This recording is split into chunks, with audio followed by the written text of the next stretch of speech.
Halo teman-teman, Assalamualaikum. Kenalin, nama aku Wahyu Safitriana. Kali ini aku akan mereview jurnal internasional. Jurnal yang akan aku review bertemakan biaya target. Nah, yang pertama yaitu identitas. Identitas dari jurnal internasional.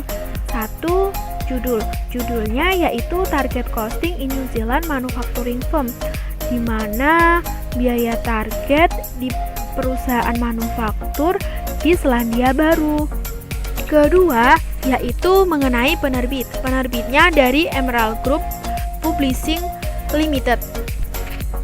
Ketiga, yaitu penulis. Penulisnya yaitu Caleb G. Rattray Beverly, Lord Giovanni, dan Shanahan. Nah, yang terakhir yaitu mengenai tahun terbit. Tahun terbit dari jurnal internasional ini yaitu tahun 2007. Latar belakang, di Jepang, biaya target dianggap sebagai alat akuntansi manajemen kontemporer yang dikembangkan. Dengan praktiknya yang berusaha merancang produk baru untuk memenuhi biaya yang dihitung dengan mengurangi margin keuntungan yang diinginkan dari harga berbasis pasar untuk produk tersebut. Biaya target telah banyak diadopsi di Jepang sejak pertama kali diperkenalkan di Toyota pada pertengahan 1960-an. Penetapan biaya target berperan membantu meluncurkan produk yang memperbaiki generasi sebelumnya dengan menurunkan harga atau meningkatkan kualitas dan fungsionalitas. Oleh karena itu, peneliti mencoba meneliti bagaimana implementasi biaya target di dalam Selandia Baru maupun di luar Selandia Baru. Nah, apa sih tujuan penelitian ini? Tujuan penelitian ini yaitu untuk menguji praktek target costing di Selandia Baru. Karena hanya ada sedikit penelitian di luar Jepang tentang implementasi target costing, survei ini memberikan pemahaman yang lebih baik tentang bagaimana biaya target digunakan oleh pabrik Selandia Baru, serta menambahkan sedikit penelitian tentang biaya target di luar Jepang. Selanjutnya yaitu implikasi penelitian. Implikasi atau batasan penelitian ini yaitu ukuran sampel dan jumlah minimal perusahaan yang benar-benar menggunakan biaya target telah menyulitkan peneliti untuk mendapatkan hasil yang signifikan secara statistik. Akan tetapi, metode survei mencegah pertanyaan, tindak lanjut, dan klarifikasi ambiguitas. Kemudian, teori yang digunakan di penelitian ini yaitu menggunakan teori trade-off. Lalu, metode yang digunakan dalam penelitian ini yaitu metode kualitatif dengan menggunakan survei kuesioner melalui surat.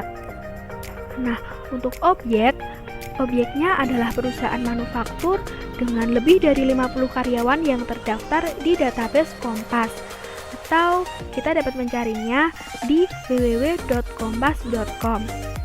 Nah, untuk datanya yaitu dari 31 tanggapan dari 72 perusahaan, di mana tanggapan penelitiannya sama dengan penelitian terdahulu. Oke, kita lanjutkan ke hasil penelitiannya ya. Tanggapan dari 31 perusahaan manufaktur Selandia Baru mengungkapkan bahwa penetapan biaya target digunakan oleh lebih dari sepertiga responden. Meskipun tidak ada temuan signifikan mengenai kinerja atau strategi perusahaan target costing yang ditemukan, sejumlah wawasan lain diidentifikasi. Alasan terpenting untuk penyesuaian ini termasuk membantu penjualan produk di masa depan dan pencapaian biaya target. Dengan adanya proses penyesuaian ini mengejutkan bahwa pencapaian biaya target diidentifikasi hanya sebagai moderat sedang. Korelasi yang signifikan secara statistik menunjukkan bahwa pencapaian biaya target yang lebih tinggi dikaitkan dengan kinerja perusahaan yang lebih tinggi. Meskipun tidak ada perbedaan signifikan yang ditemukan antara kinerja perusahaan yang menggunakan ataupun tidak menggunakan. Perbedaan penerapan prinsip penetapan biaya target dapat membantu perusahaan menerapkan atau menggunakan sistem penetapan biaya target. Wah, sudah sama yang terakhir nih, yaitu keterbatasan. Satu, perlu dicatat bahwa tinjauan pustaka dibatasi oleh pengecualian artikel yang ditulis dalam bahasa Jepang. Kedua, salinan instrumen survei tersedia di lampiran. Untuk memastikan tingkat respon terbaik, kuesioner dibatasi hingga 4 halaman. Beberapa masalah dihilangkan, termasuk yang berkaitan dengan lingkungan persaingan, atau disederhanakan karena ukuran perusahaan yang lebih kecil di Selandia Baru.